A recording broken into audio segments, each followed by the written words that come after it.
আগের দিন পুজো বাড়ির খাওয়া দাওয়ার ভিডিওটা প্রচুর জনের কাছে পৌঁছেছে আর তোমরা খুব ভালোবাসা দিয়েছো ওটাতে। তো সেদিন রাত্রে কি কি খেয়েছিলাম আজকে তার উপরেই থাকবে ভিডিও। আর যদি না দেখে থাকো তাহলে ইউজার নেমের নিচে লিঙ্কটা অ্যাটাচড করা থাকবে, চাইলেই দেখে নিতে পারো। আমরা তাড়াতাড়ি বাড়ি ফিরবো বলে একদম ফার্স্ট ব্যাচে বসে পড়েছিলাম। আর প্রথমেই পাতে পড়েছিল ঢাকাই পরোটার মতো বড় বড় লুচি। মানে এটা লুচি ছিল নাকি রাধা পল্লবী নাকি কচুরি আমার মনে নেই ঠিক।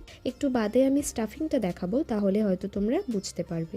তার সঙ্গে ছিল কাজু বাদাম নারকেল দেওয়া ছোলার ডাল। নিরামিষ জিনিস মিষ্টি মিষ্টি এত সুন্দর লাগে, সত্যি আমি ভীষণ তৃপ্তি করে খাই। এই যে স্টাফিংটা দেখো, বোধহয় ছোলার ডাল আর কালো জিরে ছিল এর মধ্যে। আমি দুবার করে নিয়েছিলাম, ধারগুলো দারুণ মুচমুচে আর মাঝখানটা কি সুন্দর সফট মতো ছিল। এরপর পোলাও এলো আর তার সঙ্গে আলুর দম।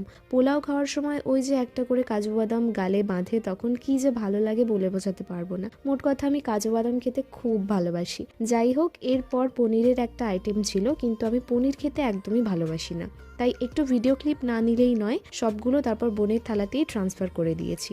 ও খুব ভালোবাসে পনির খেতে। তারপর বেগুনি দিয়ে গেল আর আমি পনিরের জুসটা দিয়ে পোলাও দিয়ে বেগুনি দিয়ে কেটে কেটে খাচ্ছিলাম। প্রথমেই বললাম আমরা যেহেতু ফার্স্ট ব্যাচেই বসে পড়েছি, তাই সব কিছুই গরম গরম আর মুচমুচে ছিল। এবার শেষ পাতে চাটনি, তারপর পাঁপড়, তারপর পান্তুয়া। শুধুমাত্র চাটনিটা একটু বেশি মিষ্টি লেগেছিল, হয়তো ওটা ফ্রুট চাটনি ছিল তাই অতটা মিষ্টি লেগেছে, নয়তো আমার একটু টক মিষ্টি চাটনি খেতে ভালো লাগে। একদম শেষে ছিল পায়েস, যেটা পুজো বাড়িতে না হলেই নয়। এটা একদম ছিল দিল জিত লিয়ার মতো। এত কিছু হজম করবার জন্য হজমোলা তো লাগবেই। তো এই ছিল আজকের ভিডিও, আবার অন্য কোনো ভিডিওতে দেখা হবে। টাটা।